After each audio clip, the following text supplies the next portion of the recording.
G.I. Joe, anything but G.I. Joe.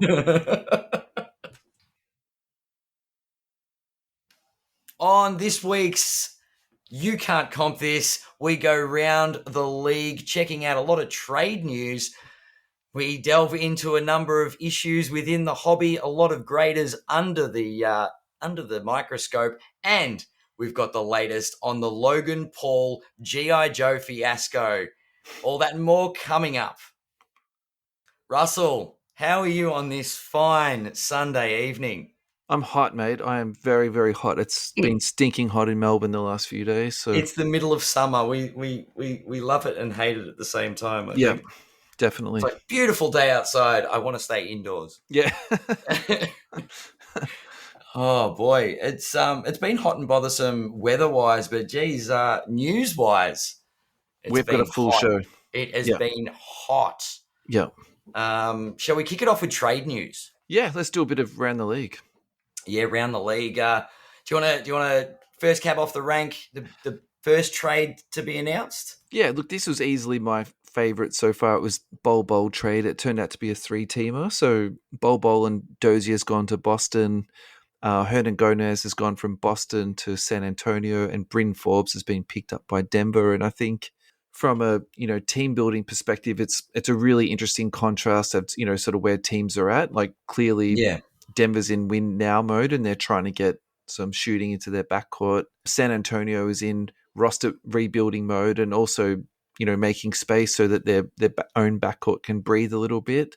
Yeah. And then Boston is clearly into, asset collecting mode. They're not trying to, I think they pretty well know that they're not going to win the championship this year. So they think, Bol Bol's a great prospect. And with PJ Dozier out for the year with an ACL, and he's been with Boston already before, they were, very, very happy to pick him up again. So, yeah. I mean, I love it. And I think the other reason why for me this is so, worth talking about is because it is incredibly hobby relevant, just for the fact that we have a phenomenon now called the Bol Bol moment, which is when a player just explodes and goes up 40x. Yeah. I'm sure there are some people who've still got maybe not a bad taste in their mouth, but they remember, when Bol Bol exploded. And so he's going to Boston, he's getting a fresh start. And it did seem to me that he was in shape. You could tell that he was making the effort to, get himself sort of game ready, and he was still not getting time in the rotation. So maybe it was just that, time for him to be moved on. So I'm personally very happy for it. I think the league will be a better place when Bol Bol is playing. Like, he's just one of those guys that you look at and he's just, freakish in terms of his like physical stature. So I put him into the same thing as like Kevin Garnett, Big Baby Davis, and even LeBron James, with those people when they sort of enter the room, they're just that sort of, freakish person. I love that sort of, comic sort of relief stuff. And gets that kind of, demands that presence. Yep. And skill-wise, like he's absolutely freakish too. So I really hope it, works out, for the best for him. And I think at the end of the day, he's, in my mind, the best piece that was moved. And I think Boston has picked themselves up an absolute steal. And then, again, from that sort of, team building perspective, they've also created themselves some salary cap space. So this is the, the win-win trade where they've bought themselves cap relief. The win-win-win trade, because you sort of like every team sort of got something out of it, and that's what you like come the trade period. Yeah. The trade deadline is going to start creeping up, and we know there are teams that want to make moves. Yeah. Maybe that's something that we need to look at as well, some other potential trades. There are a couple of people that I know want to be moved. Yeah. Maybe that's more of a discussion for next week. But names that we don't need to name. I mean, we've done the whole Ben Simmons thing a million times, right? Oh, I said his name. Oh no, I was going to say if leave Russell Westbrook alone. Brody is staying in LA. He's not getting traded. No one wants that guy. Exactly, no one wants him. There was another trade done.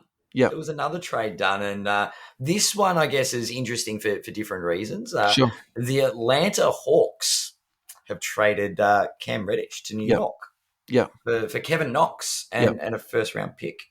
I like this trade a lot. Again, I think the really interesting part of this story that probably wasn't that well spoken about was that Reddish went to the front office in Atlanta and asked for a bigger role. And that was a big decision, and then moving on. So it was essentially a chemistry trade where they've got essentially they had a logjam. They had, Mhm. DeAndre Hunter, they've Yep. got Bogdanovich, they've got, Trey Young, they've got, John Collins, they've sort of got a lot of shooters there. They've got a lot of playmakers.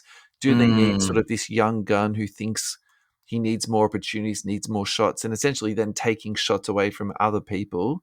Yeah, that's true. That's true. Well, I compare the Hawks a lot to the way the Warriors built their roster. Yeah, Like it for is through sure. the draft, a lot of young talent. Yeah, definitely. Um, Even the structure of the team too. And we've spoken about this a little bit already. yeah, Yeah, yeah. I just think if Reddish is putting that kind of pressure on, yeah, this is where Atlanta and Golden State differ because Golden State and Steve Kerr in particular gets players to buy into the system. yeah, Everyone will get their shot. The ball moves with the energy to get the best shot for the team, yeah, and that kind of, and it is a selfish view on the game yeah, from someone like, and look, he's a young player. Cam Reddish wants his crack, wants his opportunity, yeah, but it clearly doesn't have that same, we'll call it the Warriors ethos of the ball energy will get the best shot yeah, on the floor. He wants some more shots. He wants some yeah, more time. yeah. And look, the Knicks are not having the greatest of seasons, Definitely so not. I think he might actually thrive in New York. I think if you're sort of reflecting this back to like hobby value, I would Mm. still sort of tread in the Cam Reddish area carefully because the Knicks have got a very full roster of maybe equally talented people. Because probably at this Well, stage of his and a career, history of making bad decisions. Remember, yeah, so yeah, that too. So, if the cup is half empty, you would say, well, mm, Alec Burks is going to get some of his shots in his time. yep, Derrick Rose is going to get some of those shots in his time.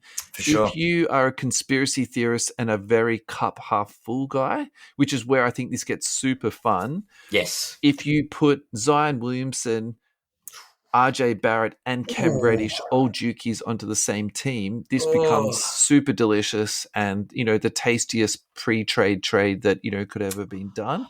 And I like this trade purely for that reason. For the next 18 months, we get to speculate about Zion going to the wait. Knicks. So, This is yeah, yeah, big speculation, big speculation. yeah, let's Now, start the obviously, rumors. oh yeah, well, that's a bit. That's a small, a potential big three. If these guys evolve into the stars they were drafted with the prospect of becoming. So Yeah. imagine that, New York just out of nowhere. I think we need to get on the trade machine and see if we can move Randall for Zion in some type of package once Get he him back to LA. That's what once he we want. re-signs. That'd be We awesome. want we want Randall back in Los Angeles. Trade him for AD. I'm really anti AD this week, aren't I? That's Oh. not tinfoil hat theory, though. The Yeah, the theory guys. is, Yeah, this is true. This is true. This is true.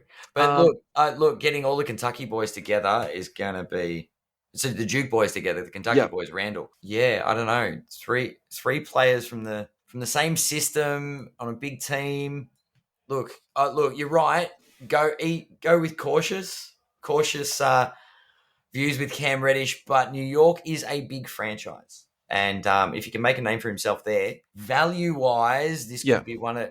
Wait, we'll go back and we'll call it the Bol Bol No, effect. if you're buying Reddish at the moment, I'm totally fine with that. He's Yeah. still young. He's still a good young prospect, Mm, and he was highly, highly recruited coming out of high school. In college, was put into a situation where he had to share the ball, and then he yeah. went to Atlanta where he was with an extremely ball dominant guard. Like, I don't think if you're trying to make the argument to me that it's too early to give up on Reddish, like I'm totally fine with that. So if you Okay. put Reddish into a hold or a buy pattern, that's fine for me. What about Kevin Knox? Where do you put him at the moment? Buy, hold, or sell? Oh, Kevin Knox. It's a tough one.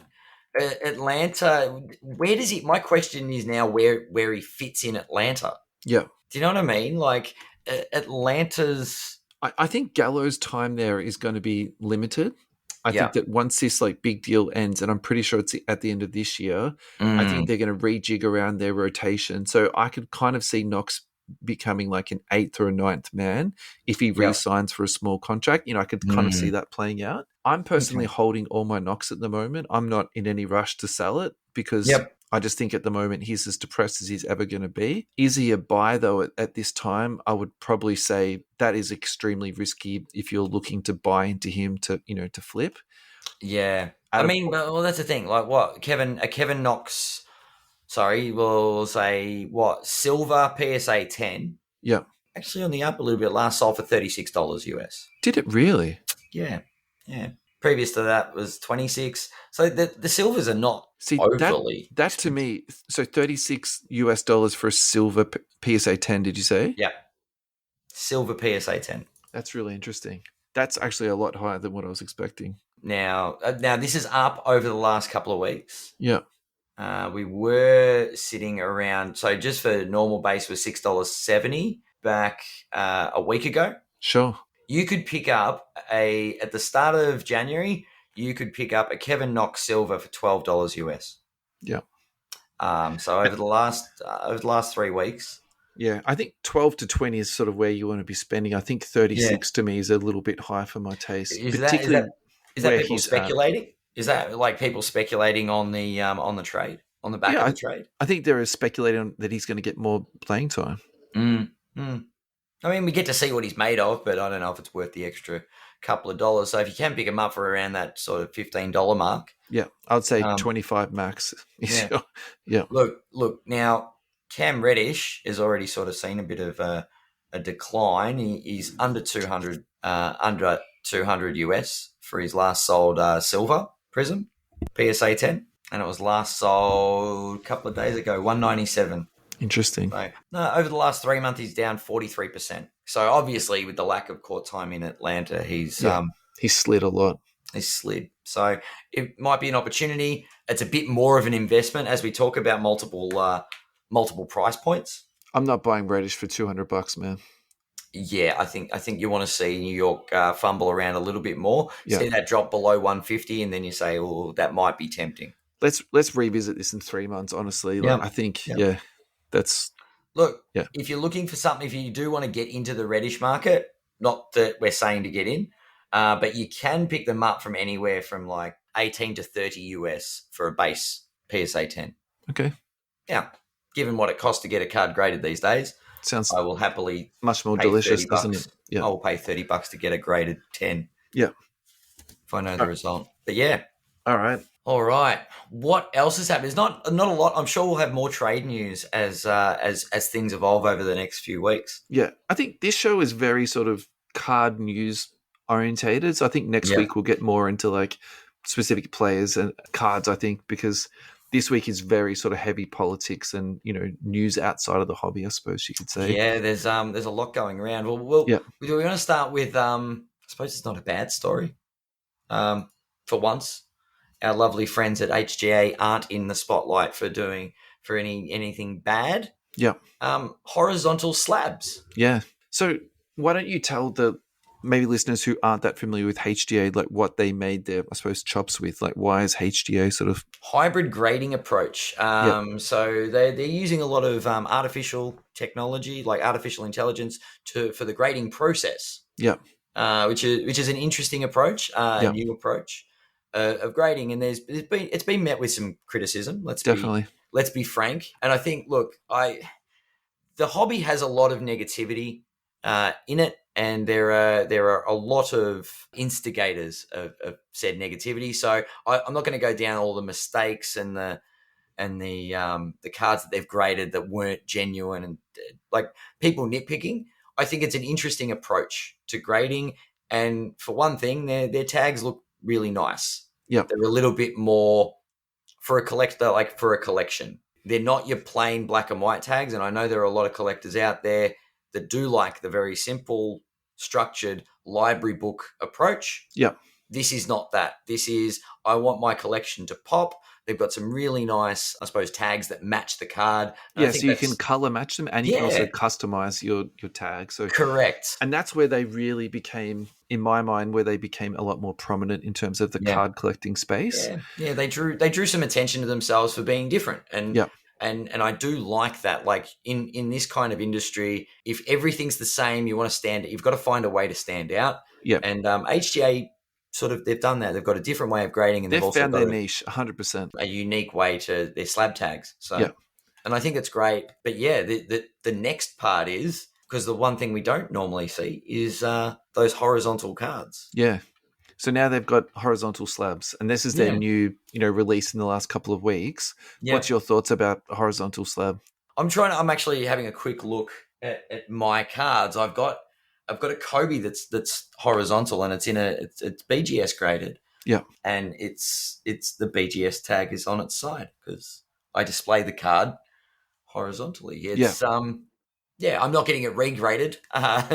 No way. From BGS to HGA. Yeah, If you do, BGS. Wait, 9.5 pop nah, 3. no one's doing this. Yeah, it's not. That's not going to get regraded. But it would look great if the BGS tag was displayed the way the card was. Yeah, And I think that's a really good idea. yeah. I personally think that this is the type of idea that other companies will copy. Yep. It's a bit like Snapchat, how all that technology now is built into like every single other, chat program. You mean YouTube? YouTube. What are they called? Shorts. Yeah. That I keep calling TikToks, like their Instagram Reels. Or I'm learning about all this technology stuff, but So they're all the same product. yeah, and also I kind of feel like why haven't other companies, done this already? So Yeah. I think it's almost so obvious, like why hasn't this been done already? So good for them to like, bring it into Just fruition. to do it. Yeah. In terms of a shout out, in terms of who broke this down the best, in my opinion, if you Yep. go onto YouTube, Dan the Card Man, all one word, he did a really good, video on this, and definitely you should check out some of his stuff. Yeah, we'll put the link Yep. to the YouTube video in the show notes. Yeah, for sure. anyone Why that wants not? to check it out. Yeah. Yeah, but Alrighty. it's a little bit more expensive though, which I don't think it's really much. $5 more, isn't it? $5 more. Yep. $5 to get your the slab tag to actually Yeah. be in line with the card. That's fair enough. Seems good to me. Yeah. Actually, I've got it ungraded Kobe. That's an interesting one. Maybe I'll send that off to HGA. Closing statements. Hoops hobby. Hoops. It's out. Hoops. So it's super weird release schedule this year where we're still getting last year's rookies coming out now, and now we've got this year's rookies coming out halfway through the year. So in terms of release schedule and all that type of stuff, like I'm still really confused about everything. Like we haven't seen Prism Draft yet, and normally you'd see Prism Draft by now. Yeah. And for me, I'm a bit bummed out by that because I really enjoy Prism Draft. Like, Yep. I'd probably rather buy Prism Draft than Hoops, but that's just, my personal, choice because they're kind of in the same sort of like price bracket. I think last week we were talking about give Hoops to kids and let Hoops be for kids. But yes, they have done Hoops so well this year that I don't think it is going to be a kid's product. I probably suspect, last year we saw this huge decline in like sealed boxes around this time. Like we're not going to see that this year. I'm sort of the new Hoops product. I just think the way that they're being received and the way the current resale is at the moment, I just think that the boxes are going to just like slide up a little bit. I don't think it's going to be like a couple of years ago where it's going to be 3x, 4x, 5x. Definitely not that, but you might see a 10%, 15% increase over the next couple of months. And it's just, to be honest, I think mostly it's because they've just done it so well. Like it's just really, That's a really nice looking set. Yeah. The autographs are great. Yep. The inserts are really good again. And again, they've put a lot of effort into the actual base cards, which does appeal to a particular type of collector. Yep. Oh, there's a lot of movement on a lot of the trade and the buy sell trade pages. Yeah. People trying to move rookies. Speaking of which, have you had any luck selling a Hoops LaMelo rookie for $5? I didn't keep my promise. You've called me out. Do you know what? Actually, I did run a sale today, and I didn't even. Oh, oh no! It's okay. I can still rectify this. I'll try and dig one out and chuck it in. See if I get $5. See if you can get $5 for it. Yeah. I guess that in a nutshell is what I feel like happens with this product though. That's the only reason I brought up the LaMelo for $5. Because people are trying to flip giddies for $30-$40. Yeah. And it's that week one hype. It's the first rookie card. Yeah. Is it one of those? I know it's the first wave of rookies. Wookie cards. Yeah, Wookie cards. No, this isn't. We're not talking Logan Paul yet. But yeah, the first wave of rookies. But Are these going to be worth the same amount of money in 2 months' time when we've got Prism? No, Like, definitely, no, definitely they're not. Particularly base and yeah, base cards that aren't even parallels, like yeah, 100%. So yeah, definitely what you're saying is 100% correct. Be wary buying into that. In yeah. saying that, autographs and autographs that are numbered, I think you know Agreed. that's okay to open up your book a little bit more, particularly if you really enjoy the pattern or you really enjoy the colors that's coming onto the cards. Because Yeah, again, I think they've gone to a lot of effort this year, and the autographs look great. yeah. The So autos do look good. I think my advice was more to the any new collectors, the wannabe flippers. yeah, Don't buy into the hype. You're just going to do your dough. or if you do, Um, flip quick. Flip very quick. Yeah, Yeah, it's a very very volatile market this time of year, especially with new products coming out regularly. yeah, And look, hoop. There's always hype around a new set. Hoops is the first release of the new season, yeah, so enjoy. There's a lot of beautiful cards. yeah. As you've said, Russell, the autographs look great, but I mean, yeah, there's some pretty cards. Get what you would like. But this is definitely not the investment level of like Prism or any No, upper end product. no, but it's very affordable at the moment too, and I Yep, think which is a maybe lot of fun. yeah, Get to yeah, crack some packs. yeah, definitely. And I'd also say too, I think the criticism has been the last couple of years that your ROI when you're going to breaks has been quite poor, Mm-hmm. and I think actually in the last 12 months that has gotten a lot better, and maybe this year actually we're seeing, dare I say it, actually a good ROI if you're going into Yeah, randoms, even PYTs, because the prices have been pretty reasonable, yeah. and then the resale has been pretty strong. So I think that's kind of an interesting thing, that maybe this is something that we're going to see a little bit more of this year, is reasonably priced stock, and then Who some knows? nice singles. Yeah. All righty, let's move on from that.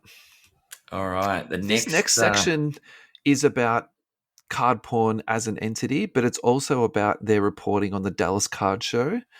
And there was actually, when I say the Dallas Card Show, there was actually two incidences that happened around that. And I think today we probably just talk about one, just for Yep. timing, but also to Mm, how much sort of negativity do we need to sort of bring onto the show. But yeah.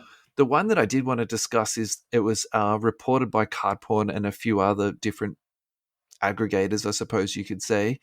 And essentially it was video footage that surfaced of a man at the Dallas Card Show, Yep. and the reporting at the time was that he had fake cards in possession, and Yep. that he was arrested because of that. And the footage of him being apprehended, to me, is quite confronting, because as it turns out, he was completely innocent and he didn't possess counterfeit cards. Counterfeit goods or stolen goods or anything like that. And Yeah. I'd probably also say too, I've always wondered in the back of my mind how I would react in these particular situations when I'm being falsely accused in public. Because you always sort of think to yourself, Mm. why don't these people just stop resisting and just like cooperate with authorities, and you'll work out the rest later? But that's There's the got to be a logical. level of shock. There's got to be a Yeah, level of exactly shock. right. Yeah, like as far as, everyone knows, this guy could be the most reasonable person that you've ever met. Mm. But the poor bugger was, very publicly humiliated, and arrested. So I suppose there's that part of it, the human part, and there's also the part of card porn where they act as the judge, jury, and executioner, because And they're an anonymous being. They haven't actually presented who they are and who's presenting all these facts and information. They yeah, do a lot of fact checking and cross checking, and they also do a lot of underground policing within the community. Like, they were very publicly critical of HGA, telling them yeah. not to be grading Jordans anymore. But whilst I don't disagree with particularly what they're doing, I think with that type of power, you do have to be, incredibly careful with it. And Well, yeah. With great power comes great responsibility. yeah, We and know these lines all too well. But yeah, yeah, there are ethical questions here about what card porn does. definitely. And I Um, think that's been like played out. yeah, yeah, and this is the thing. If there's a level of anonymity to who is behind card porn, Yeah. that's dangerous Yeah. because you're unmasking people that are submitting fakes, or you're bringing the truth to light, but you're also like accusing people sometimes falsely of things. Yeah. And In some ways, their behavior is I can't say this word probably, but it's almost a form of anarchy. It's almost like yeah, being Batman, right? They're yeah, sort of the well, Cape Crusader. so they're behaving like vigilantes, and Yeah. they're very it's warmongering. Yeah. It's a real form of, like, I understand that there are good things that they do in the community. Don't Definitely. get me wrong. Yeah. Calling out people scamming others Yeah. is Presenting good, facts is important. Yeah. but using that power and occasionally making assumptions that could really embarrass or hurt people. Yeah. And look, I think they were overly critical of HGA, and I feel like they pushed the boundaries of slander. Yeah. I mean, in that particular one with HGA, that really made me wonder who they are and their affiliations. Like that made Yeah, me think they were either from someone from BGS yeah, or they're someone from PSA because they're trying to protect their business interests. yeah. Like And that that, to and me, that's right. But it could just be some guy that just got a little bit too carried away. I don't And think this is so. what we don't know. I think this person is incredibly well connected within the card community, and Let's just hope it's not actually a big personality like it yeah. is. So Mike from trading cards nonsense card. What's the podcast they do on the Oh, Ringer? yep. So he says that he knows who they are, and that Trading makes card nonsense, is it? yeah. That's the Simmons network one. Exactly. Yep. Give me Yep. 2 seconds. I'm just going onto my phone now. I'm Cards hopeless and with nonsense, isn't it, or sports something? cards nonsense. All right. So Mike from that has basically said that he knows who they are. Yep. And the way that he presented it on his podcast was, well, if they ever call me out inaccurately, I'm going to expose this person. So that again makes me think there's someone who's, they're not a nobody. All right, so They're it's not a first-time collector. yeah, there is It's somebody okay. within the industry that's using this platform to, bring truth to the, and save people from the bad guys, right? But I think the thing that I've sort of taken away from this the most is you need to be incredibly careful of what you believe and how you consume media. And it's look, I mean, I know that. Mm. I mean, I I come think from a lot of us are smart enough to know that the internet is dark and full of terrors, but yeah, and look, I come from a science background where, the articles that I value and that I consume are all peer reviewed.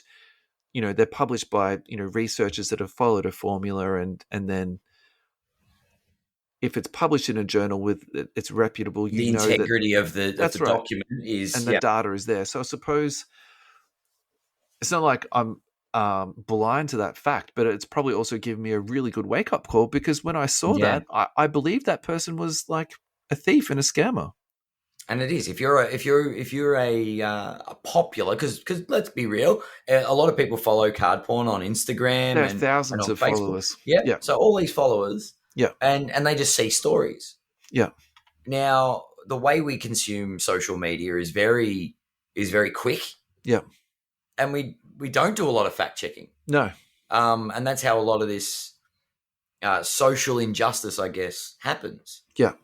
But this trusted source makes an accusation, and it's not all, like, if it's not true, it can be very, very damaging. Yeah. Look, I Um, suppose in their defense, they did publicly apologize for it and they yep. did sort of, send out a reducted, post the next day or whatever. And I suppose maybe to follow this up, not that we have 200 Mm. followers at this stage, but that also, we can reflect this onto ourselves too. And look, I would probably say my general personality type is very reluctant to throw shade at people anyway. Yep. But it's also probably a good reminder for us too, as to be objective and Oh, look, and I think we both preface a lot of the things we say, especially if I flippantly say go out and buy a card. I'm like not telling you to go out and buy a card. I'm saying it's good value, but also if I think I like the way HGA's custom tags look, Yeah. I'm not telling you to grade with HGA. You know what I mean? Like I'm commenting on the positives. I weigh up the pros and the cons. Yeah. Card porn's done a lot of good things. Yeah. I just think some of the less good, or as some would say, controversial, poor, unethical things, Yeah. they've done a lot of speaking without thinking, and it has consequences. And it's caught up with them today. I think that's like, this is the Yeah. thing. To be fair, they'll probably be doing this for a long time, and this is like, Yep. they've been caught with their pants down now. So Yeah. Yeah. yeah. Look, it's a fine line you tread when you're trying to get clickbait, right? Yeah. And we all know that the social media world we live in is rife with clickbait. Talking about clickbait, Logan Paul.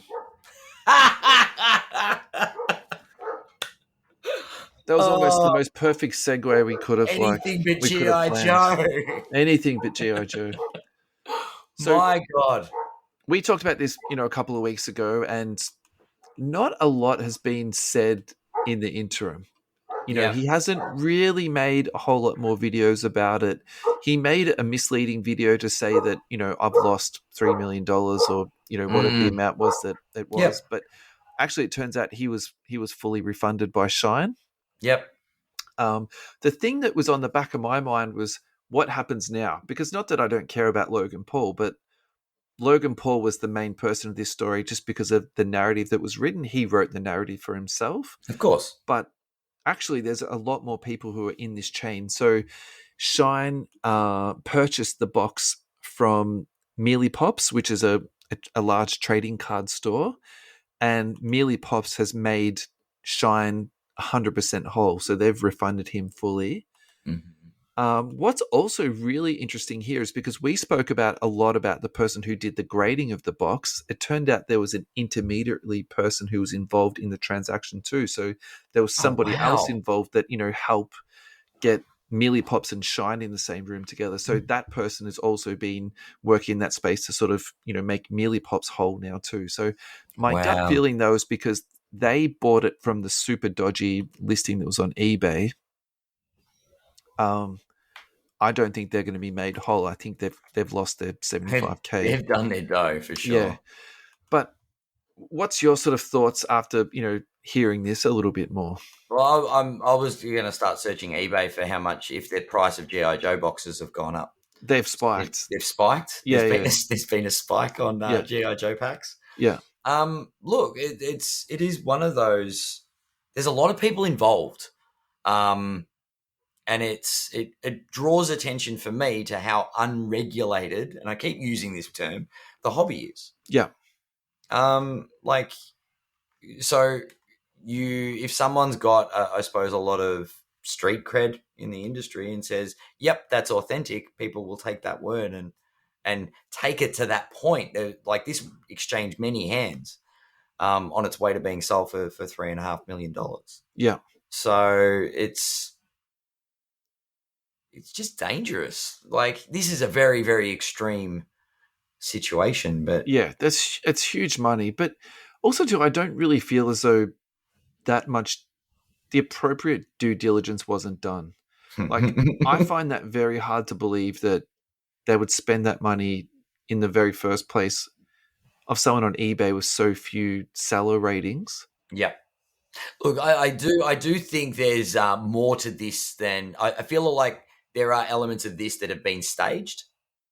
I don't know if stage is the right word, but some things just don't add up, and it's just like, let's get this fake box to draw some attention. It could be clickbait, especially if it's covered, and everyone's been made whole.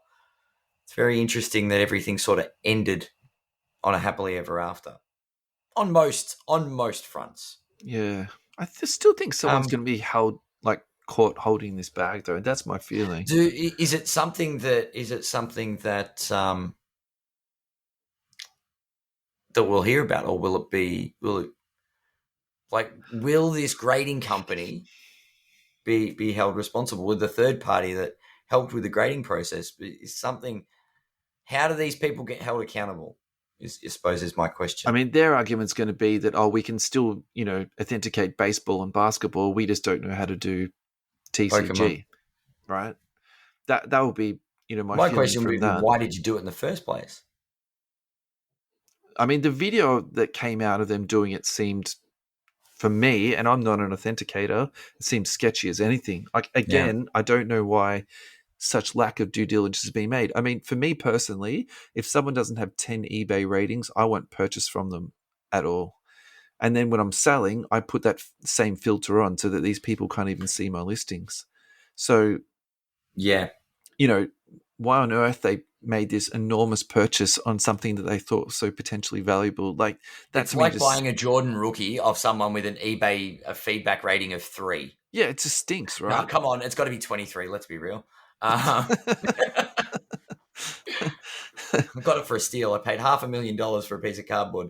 This Yeah, guy's credible. He's got 100% feedback rating. yeah.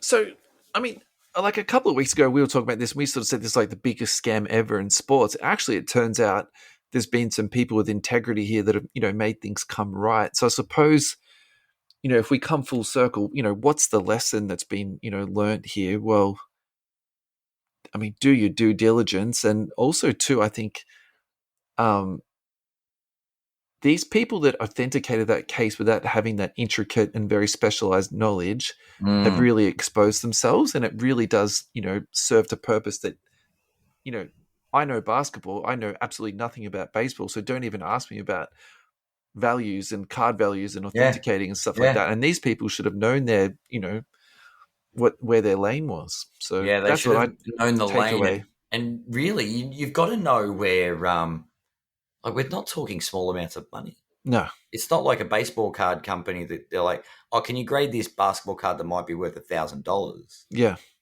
This is tens of thousands it's. that became millions, and it's I mean, look, I stress out about small amounts of money, so for me, I don't have the stomach for this type of if stuff. someone This is came up and asked this is me just to fairy verify world. something that was worth millions of dollars, This is just banana world for me. yeah, Yeah, I wouldn't be able. I don't think I would have the cojones no.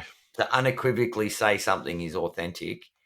If I knew nothing If I about was, it, yeah, exactly. If it wasn't a product I was extremely familiar with. it's just ridiculous. Yeah. Yeah, All right. I don't know. I don't think this is the last we've heard of the of what do we call it? The Logan Paul GI Joe fiasco.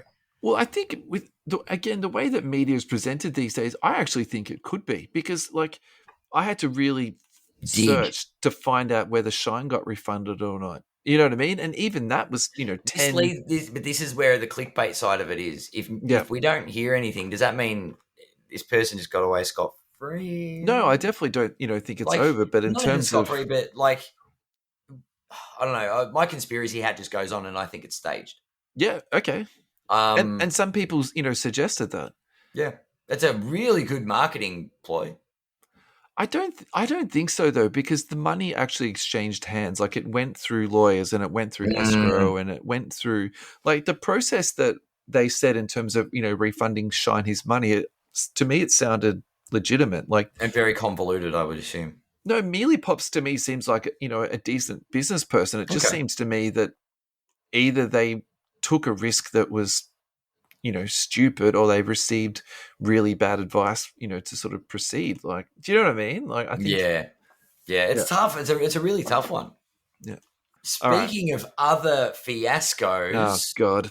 Essentially, a very large card store in America, Marx Cards. They would accept people's submissions to send to PSA, yep. and his sales pitch was that he can literally walk down the road and drop the cards into PSA. So that gave him a competitive edge, and it also made him appealing to people that wanted to sub their cards. Cool. Lives next door to PSA. Sweet. Yeah, Send you my cards and drop them off his next door. his business model was mixed. He would collect some of the fees up front from people, and Yep. he would sometimes accept the fees for the grading afterwards. Okay. And his business went bad. So when PSA sent him $300,000 bills, he was unable to pay that fee, which left collectors in a very difficult situation of PSA contacting them to collect the fees from people when they'd already paid Mark's card. So essentially, then you're paying double grading fees. Mm-hmm. Or PSA could crack them and then return them to collectors at postage price.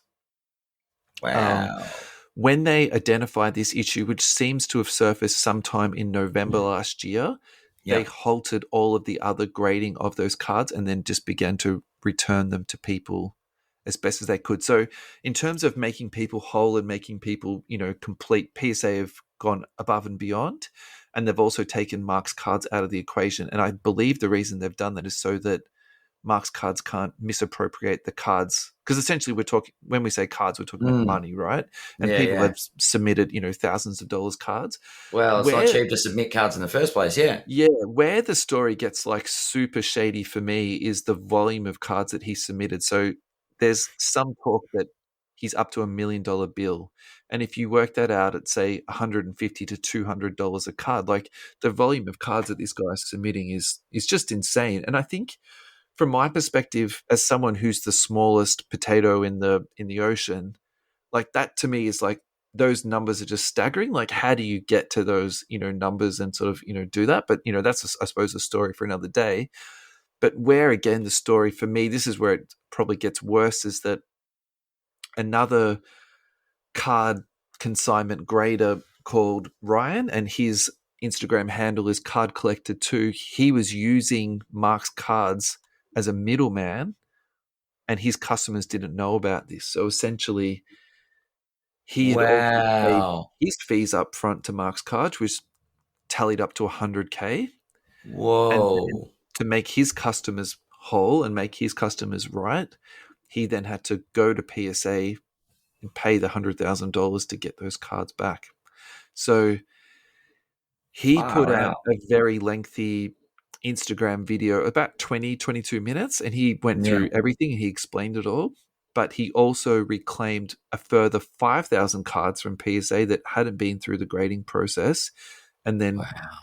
communicated with his customers and sent them all back. So, um, we're just That's talking about huge amounts of money here and huge volumes of cards. And again, that sort of like, makes my brain a little bit sort of pickled too. And I think we spoke about this a few weeks ago in terms of, the volume of cards and how many cards are going to PSA and how many cards are well, coming yeah. I back was going to onto the say market. they have released they've done their by the numbers thing for this month on Instagram. So, Yeah. congrats to PSA. Go and check that out. But what the things we were talking about? Yeah, it's. I mean, there's a double edged sword here. There's the other question of when PSA grades the cards and it costs them more money, and they but I just I've seen things on the internet where people are like, is it safer for you to send the cards off yourself Yeah. or get a third party to do it? And Yeah. this says just do it yourself. Screams just do it yourself. Yeah. Um, Yeah. but just you're It, right, the volume is insane. it's crazy, isn't it? Yeah. Um, I mean, they don't do any prep work. Like I know there are people here in Victoria that do PSA subs. you can say their names. It's okay. No, well, Lane sends cards off. Yeah. So Um, his Lane company's called Pierce does. PSA Grading Australia, I think. Yep, yep. Yeah. And he also has the website 130point.com. Yeah.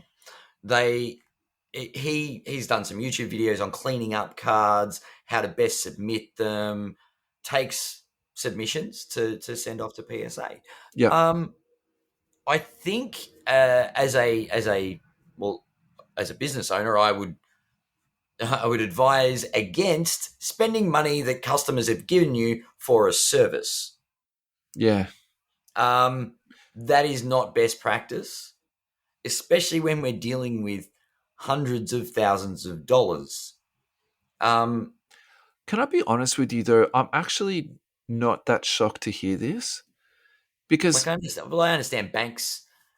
You know what I mean? Like banks spend people's money that's invested and things, yeah, but but in the last 12 months, like things have gone backwards like 50%. So if yeah, you spent $1 million on stock, sealed boxes, yeah. and now they're worth 500K, like why haven't I, I don't reckon this is the only person who's done this. Oh, yeah. Because That's even bigger. because Look, yeah, why wouldn't other people have done this? Like, do you know what I mean? It's too easy for them to do. because it's just the money's printing itself, so to speak. Yeah, and the waiting But, list is 12 months, right? So but we also know. But we you can also know steal when someone's PSA. money. You can steal someone's money, and 12 months later, you still don't know the money's been stolen. This is You that know what I'm can of saying? worms. Yeah, Yeah, I'm like, if this person's intent is to stay open as a business, taking this money at this point and not having it aside or ready to pay, yeah. we all know what PSA do, and they grade the cards and then they ask for more money. Well, they ask for money after they grade. Yeah. Yeah. So I So think if I can just interject there for 2 seconds. So you spoke about, does this guy want to keep operating Marx? So Sports Cards and Nonsense called him up on their podcast and he actually answered the phone and he didn't even know like the number that it was. The way that he spoke to them, I strongly suggest everybody listens to the last episode of Sports Card Nonsense where they interview this guy. The way yeah, that he spoke was so cavalier. Again, I already said this on this particular just episode. scream scam. Well, I freak out if I'm $10 short or $50 short or 100. This guy's Yeah, what, $1 million down, and he didn't even seem to me like he was upset or stressed about it. Which, if I was scammed by this guy, like that scares me to death. You yeah. know, and then Is this the last the most recent episode? yeah, it just I listened to it yesterday or the day before. Like it was Yeah, yeah, I got it. it's quite confronting. And then I think the other thing that you're speaking about then in terms of PSA collecting money, and this is a question I actually wanted to present to you. So I think this incident is going to change the way that grading occurs. Yeah. Well, I spoke about this when we were talking about BGS versus PSA, Yeah, and yeah, I'm like, BGS were great for me because it was always a flat fee. yep, You pay your fee, you go and you yep, send your card off, it gets graded, it comes back. yep, Versus you estimate what the card might be worth, they send it yep. off, they get it graded, comes Then they back, say now it's no. worth something else. Yep. Now you've got to pay a set amount of money. So what do you think PSA is going to do to protect themselves from this in the future? Pre-grading fee, Yeah, because post-grading that's what I fee. reckon is going to happen too. So I you thought that's how it worked. no, I thought it you had to doesn't. pay the fee based on what you thought it was worth. And Nothing. then, yeah, okay. Nothing's paid upfront. So, like, use Lane as an example. Actually, Yeah.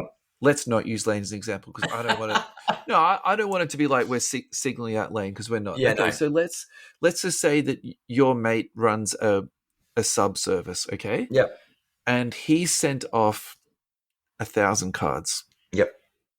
So It's a lot of work. yeah, a lot of work, but also too, it's like a lot of money to lodge up front, Mm-hmm.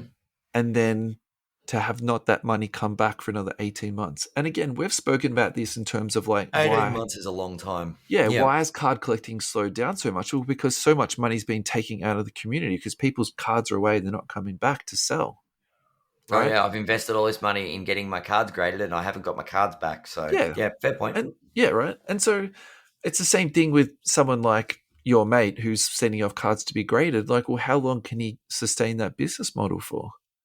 Yeah. I mean, maybe I'm not being sensible about this and also pragmatic to the fact that, well, now it's going to be you Well, pay if you up charge front. your customers for an upfront amount, Yeah, and that's really what's going to change, isn't that it? money needs to be like, and what's happened here is Marx has effectively gone, she'll be right when the debt needs to be settled, and spent the money. Who knows what he was thinking, man? But Like, the money yeah, isn't there when the chickens have come home to roost. no, definitely. But I suppose When the bill's due, like the money should have been set aside. no, definitely. But what I'm trying to say to you is what impact do you think this is going to have on the hobby community? Moving forward in terms of getting your cards graded. I think people are going to be very wary before they send their cards off to a group that does subs. Yeah, Simple I as that. I think it's going to be a prepaid thing from now on, just like BGS. Yeah. So you pay $50 and say, oh no, BGS is not prepaid. Because when I sent my cards to BGS, I filled in my credit card details on the piece of paper and then afterwards they billed me. I have ideas on this. Yeah, talk to me. The way we know the world works at the moment, right? Yeah. Postage is not the most reliable.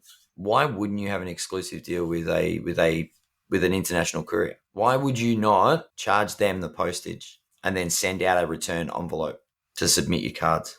I don't think I do, but I don't think that's kind of like the issue here. But you take your prepayment. Prepayment's got to happen. Okay, so you're saying that's a done deal. You've got to. Okay, yep, sure. Because PSA lose millions of dollars if this is not the case. Yeah. You can't collect. You're sending people cards. What, you're going to hold them in escrow until you get paid your postage? It's messy. Yeah. Without prepayments, it's messy. Yeah.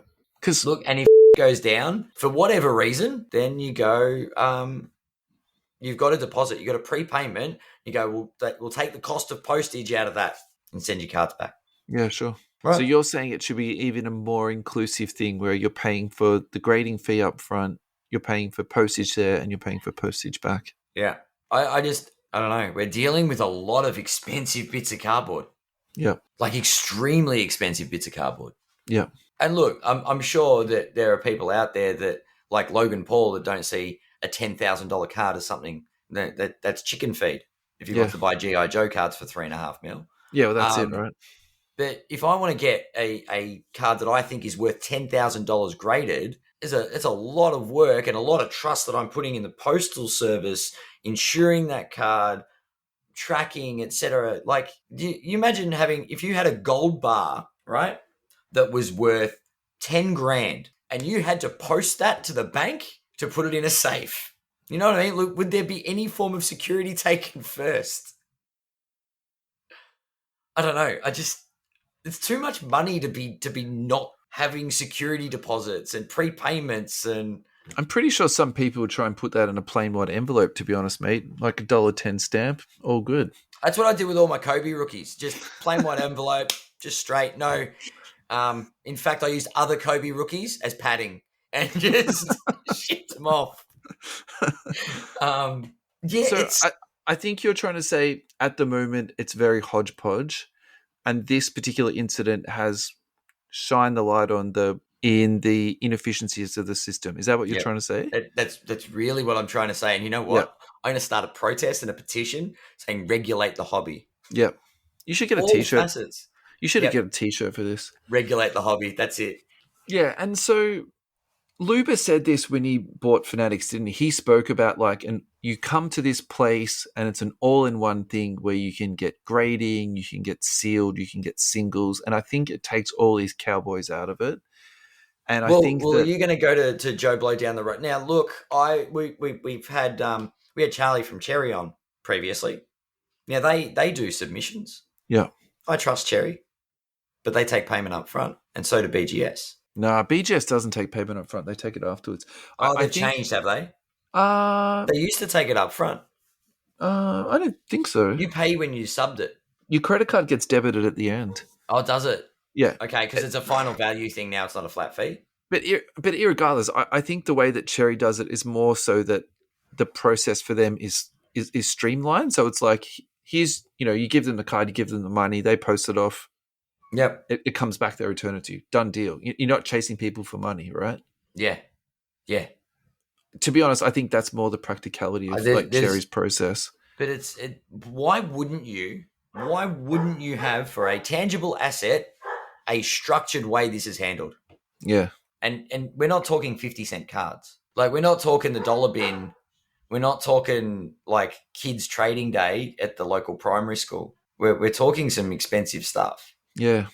It's Yeah, going to be interesting to see if they change their policy on cards that haven't been logged. So, for example, if you sent them in 3 months ago and they've been sitting in the waiting pile, yeah, do they then send you a bill now so to kind of get the process started? Like, I think that's going to be super interesting because, again, like, I'm not naming Lane, but if you use that as an example, so then the liability comes back onto him, which a lot of money that gets held in escrow, I guess. Yeah, and then he has to then sort of chase people up for the funds, and I think the other thing that they brought up too with this whole sort of escapade is that in some instances it's not worth people to pay the grading fee because of the way that cards have tanked so much in the last 12 months because they're sending off bulk base cards at a pretty high rate, and then the graded card isn't worth what you're going to flip it for in the current sort of market. So I think if they're going to do that, that's going to put a lot of pressure on sort of people who are doing those submission processes, and to an effect, like at the moment, the person who's taking all the liability is PSA. And the thought that I had about that too is that we think that PSA is this money making machine, but you don't make money on every single transaction. No. And here's one example where they're holding a bag of $1,000,000 and they're not even sure that the money's going to come into them. Do you Yeah. know what I mean? Like, we just assume that they're like printing money and like blowing their noses with it, but it's really hard in business to make money. Yeah, this is true. This is very, very true. Yeah. But look, as I said, this is just another book in the catalog, I guess, of reasons we need to regulate this hobby. Yeah, another way to get scammed too, man. So yeah, and how do you protect yourself from it? Look, I don't think there's a do it I don't think. yourself, Yeah, I think that's one way. or trust the people that like understand the process, understand the. There's risks Yeah. with everything, but it's a mathematical Look, probability. I don't think any Marx, of Marx cards can't cards be. customers knew about it. I don't think any of card collectors, customers knew about it. And how you mitigate and manage that risk, I don't have the answer for that. I mean, Yeah, like, but it's definitely it raises a lot of red flags, yeah, and yeah, it just goes to show you just really buyer beware. Shy of doing it yourself. yeah, Yeah, it's really really difficult. Look on the feel good part of this story is yeah. Let's try and end go this episode go on a to bit of a card high note. collector 2 Ryan. Look, he He went recovered. above and beyond. He He did. made everything right. Yeah, Yeah, to and really to help out the people he was that he'd taken fees from, yeah. And making that them. was his perspective too, that he wants to be doing cards, for the rest of his life. So this was Yeah, something he had to do to, to make right. So yeah, A+ for that guy. I yeah. mean, why wasn't this guy subbing his cards himself though? That part I don't understand. Like, if you've got a Look, hundred if you've got thousand a big dollars worth of sub fees, you surely have got enough to get your own account with PSA. I don't get that. yeah, yeah, true.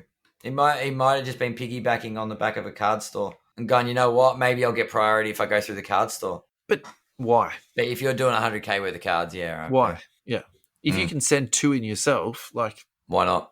yeah, Why not why do it? can't you do 100K Listen, worth? I'm sure Ryan learned a very, very valuable lesson, and if he didn't learn one, he bloody well should. He must have had some sleepless nights, man. That would have been look, that would have I'm been sure there's a lot. horrifying. Imagine that, like waiting 18 months and then being told you were part of a scam and you're not getting your card, or your cards are coming back and they haven't The been to person PSA. you've gone into business with has gone bankrupt. Yeah, so you got to pay to get them graded again. Yeah. Wow. At least you guys, you'd just be praying to get your cards back. Yeah. That's pretty much it. Yeah. And that's not. He said that publicly, that he has made every one of his customers right. So, you know what I mean? Like, he has that part's been taken care of. Yeah. You expect all right. that. But yeah, anyone that hasn't heard it, go on to what is it, the Sports Card Nonsense podcast, and listen to the latest episode. It's must listen. Like, it is actually horrifying. It's like a podcast about true crime, and you hear the serial killer talk. Like, this is what I had like sort of flashbacks to. This guy is just cool, calm, collected, and just he's a has maniac. no remorse. Yeah. Just no remorse. Yeah. They should have got Ryan on the show. The follow up next week. I mean, he did a 20-minute Instagram video. I think he said everything that he needed to say. So, but yeah, no, definitely. There are genuinely good people out there that make things right, and props to Ryan. All right, so let's end the show on a feel-good story. So let's talk about All-Star selections. Yes, LeBron James, the number one vote getter, by a lot too. Like, we're not talking. Like, the closest person in second place is Steph, and he's 800,000 votes behind. The washed king is being voted into the All-Star game. Yeah. Probably because he's not as washed as everyone's made out. Who's your surprise for getting a lot of votes?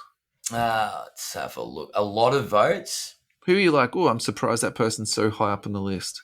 I would say... Where are we?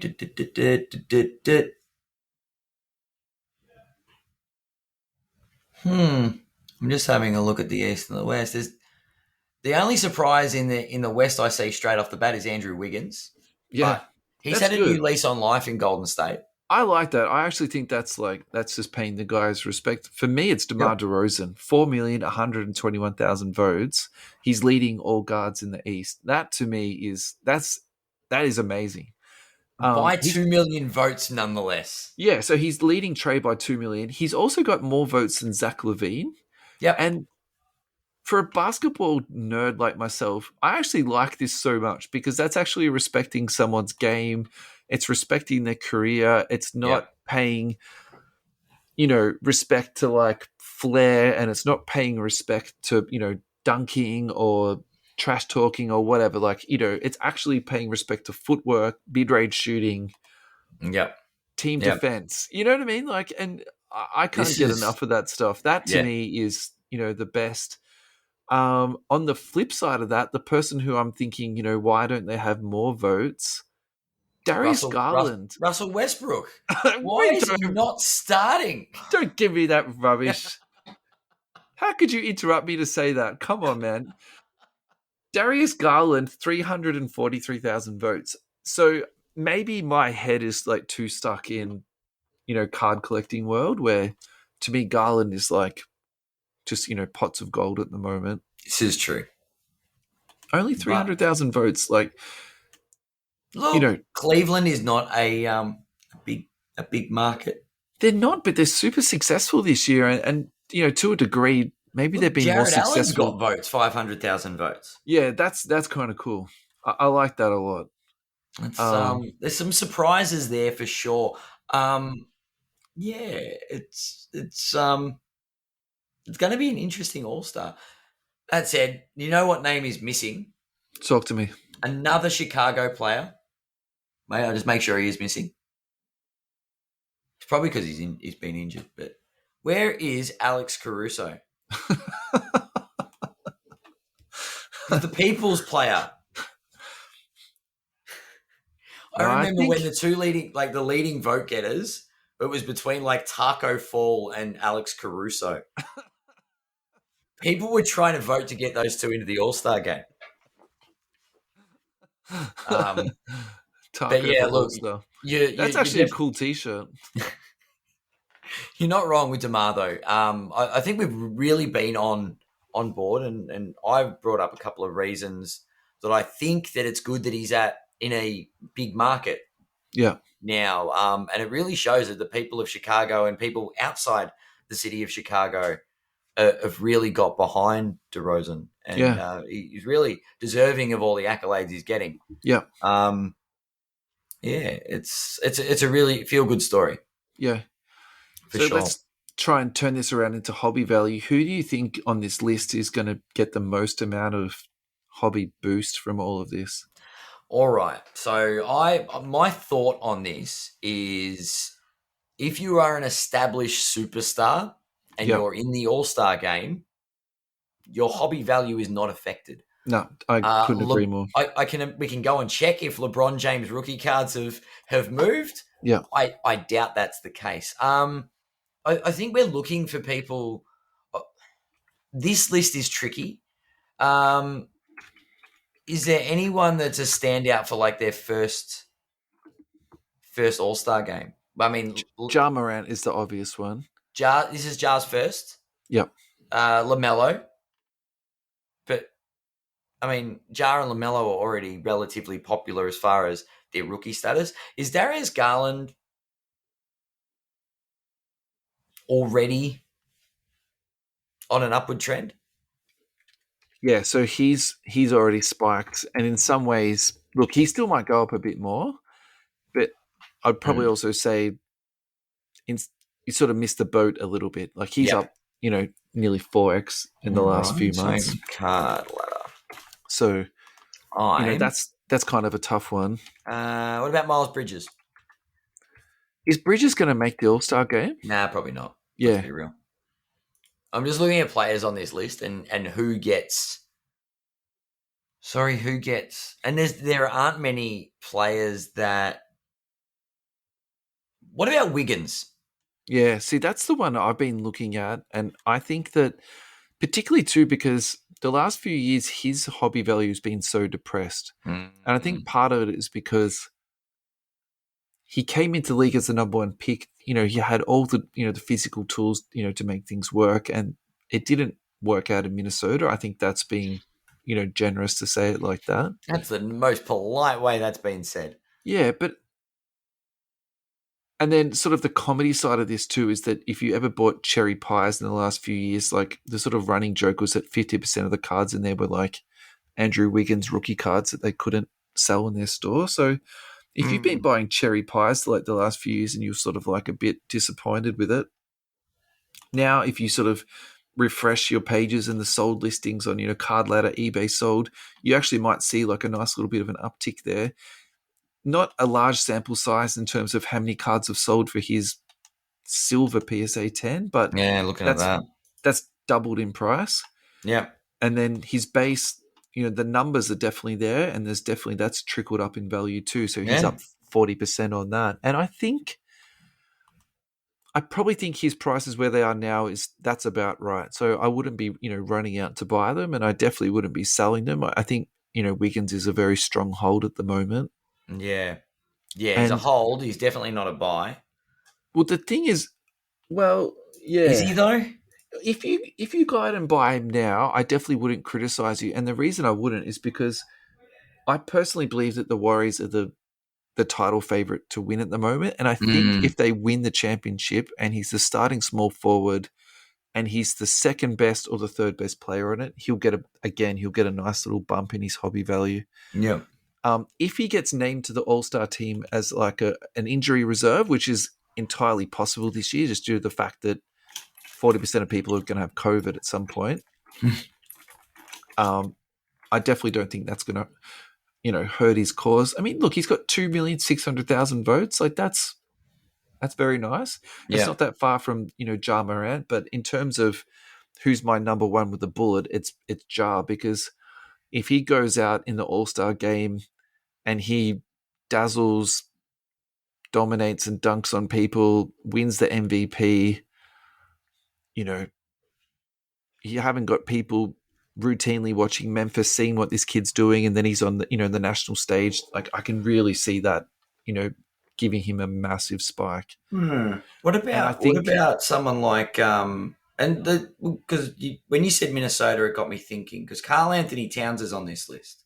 yeah, Has he seen a resurgence? Is he going to play All Star basketball? Like, does it impact the hobby? I suppose is the question. look, is Towns going to make the All Star team? He's in the mid range of the front court. Like he's in voting. He's Because probably on the fringe. he's not going to be the starting center. That's He's not going Jokic, to be. right? Yeah, it's Yeah, Jokic. and I don't think that's not even like a It's just the top three, isn't it? It's going to be yeah. LeBron, Jokic, and Wiggins, or PG maybe. And So then you then got two guards, the Jar, backup Jar and Steph. the backup would be Anthony Davis, but then he'll be out. Yeah, So then it'll be injury replacement. So it's either going to there's be Draymond or Towns yeah, because or Melo's Aiton, yeah, right? So yeah, then do you pick someone like Draymond because he hasn't really had that much All-Star love, and again you sort of paying a bit like DeRozan, sort of giving him like his career respect. yeah. I mean, Draymond does deserve that for sure. And as Um, much as the Wolves have been good this year, yes, Towns has been important, but I actually think the person who's going to drag that team into prominence is going to be Ant-Man. yeah, Edwards I'm for sure. standing by that. Yeah. Yeah. I don't discount that at all. I think it's interesting and look, Wiggins is definitely the standout. Um, but was Wiggins on the radar before the All Star week? Before the All Star voting? Not on my radar, but maybe if you're a bit more like tuned into that space, like Yeah, yeah, you'd be eating this stuff up for sure. yeah. I think it's an interesting one that, as far as how it impacts the hobby, that we check after All Star weekend. Yeah, sure. Do you know what I mean? Like, there's a follow up to go. Yeah, All right, we thought these players looked good. yeah. What's happened to their prices? Where have they trended since then? Yeah, Yeah. sure. I mean, DeRozan. I've been on DeRozan for a little while now, Yeah, thinking that. you were on that for sure. Um, Whereas I was the opposite. Like I was 100% wrong about that. When they signed him, well, I when he really started did. performing, I'm just like, this is gonna. I think Chicago might have found someone to get behind, Yeah, and it feels like the collectors sort of agree. yeah, definitely. I guess it's a similar color scheme in the uniforms between Toronto in Chicago, so it's not too bad if you get his rookie cards. Could be that. Maybe he's just found the perfect coach. Like Billy Donovan's the man, you know? Yeah, this is true. This is true. But yeah, DeRozan's done well. Great story. We probably don't need to revisit his card prices because he is on the up. But Wiggins, if you pick one of those up for less than $50, just a base prism would not hold it against you. No, definitely not. And you'd probably be able to move it for around about the same, maybe a bit more. Yeah, look, I think for me, I think Jar is, he's the conversation between him and Zion is not really a conversation anymore, and really, it's get out of Zion with as least damage as possible and get on yeah. the Jar. And now, does the conversation become Ja Morant versus Luka in terms of hobby value? And wow, that's a big, yeah, you're right. And then neck and neck, not neck and neck. He's Jar's leading by a long way in the guards, but Luke is the next man down on that list. Yeah, I think and he's had a down season. Let's be real. Luka definitely has had a down season, but I think I don't think it's reasonable to compare All-Star votes to like hobby value, but maybe this does capture this season, really quite succinctly. And in terms of buying someone when they're still at a a good point or good value, like I think a couple of weeks ago I was kind of like a bit reluctant to say, well, do you buy into Jar now because he's up so much? But maybe this is still we're not at the peak of the mountain yet because this guy's got so much potential. I mean, some the ceiling is definitely right up there. Yeah, and so look, some commentators have said he's got MVP potential this season, like just for the fact of what he's done. I don't think so. I think the way that's a bit Steph's of it. That's been playing, Jokic has been playing, that's just unbelievable. But maybe another way of saying what they said was, well, then he'll be in the top 5 of MVP voting. He's up there. He is a contender for sure. Yeah. And is that important to hobby value? Maybe, maybe not. Maybe not. Yeah, true. What is the more important, story to take out of that? Well, then, he could be a future MVP, and that's where you could, really get some value back. And yeah, it's no, it's looking. What is the system for the All-Star weekend? Is it back to Team LeBron versus Team Wade? Yeah, so the person who gets the most votes out of each conference will be the Team LeBron versus Team KD at this stage. Yeah, but the starters is voted by the players, where they get a 30% weighting. Oh, wow. Coaches get a vote, and the coaches or the assistant coaches, I think the assistant coaches do the head coach's vote, but they get 30% weighting, so that adds up to 60%. And then the fans get a 40% weighted vote. So, and you brought up Caruso before, and essentially that's why they implemented that policy, because otherwise you could have Taco Fall starting in the All-Star game when Embiid should be starting. Like he's having, the best year of his career, right? Yeah. Who wouldn't have wanted to see Taco Fall start in the All-Star game? Come on. He can start in the G League All-Star game, all right? I want to see Embiid. Embiid has been destroying it. Oh, God. It'd just be like, can we nominate Muggsy Bogues for center of the All-Star game? I know you're trying to trigger me here. I'm not going to fall into your trap. Yeah. Well, it looks like it's going to be Team LeBron again. The only player since his system's come in that's been captain every year. Yeah, I think, and KD, and that's awesome.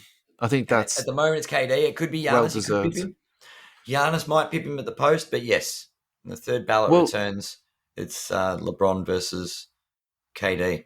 And I don't know the answer to this. I'm actually asking you. So Durant's got the most votes, but he's going to be out for the All-Star game with his strained MCL. So does that mean that Giannis becomes the captain, or is KD still the captain and then he sits out the game? I hope Giannis just says, I don't want to be captain, and DeRozan gets to be captain. That'd be awesome. Imagine that, though, if they said it wasn't about each conference and they just made it Team LeBron versus Team Steph. Because he's got 6 million votes. That would be pretty cool. Yeah. I mean, they're going to be able to take from both conferences anyway. Just the 2 highest vote getters. I think Giannis will probably I don't No, think KD will probably pick the team, and then Giannis will be the captain on the day. that's what you think, is it? All right, we need to Uh, fact check this. yeah, I have no idea. I actually have no idea. Yeah. But they should get Russell Westbrook into the All-Star game. If Westbrook's an all-star, that's a farce. Oh, come on. He is the most competitive guy on All-Star weekend. He is so funny to watch. It's like watching Kobe. He actually cares about the All-Star game to the point where he'll compete for the MVP. But okay, let's just say that Westbrook makes it. That means someone out of this list has to miss out. Anthony Edwards, Donovan Mitchell, Chris Paul, Booker, Luka, Ja, or Steph. Like, that's actually a terrible outcome. Like, that's a really bad outcome. All right, Westbrook can coach. I am trying to trigger you now, aren't I? It's okay. I'm not Not falling for this. I'm not going for your clickbait. No clickbait. Ah, damn it. Yeah. Damn it. We've been too wary on the clickbait.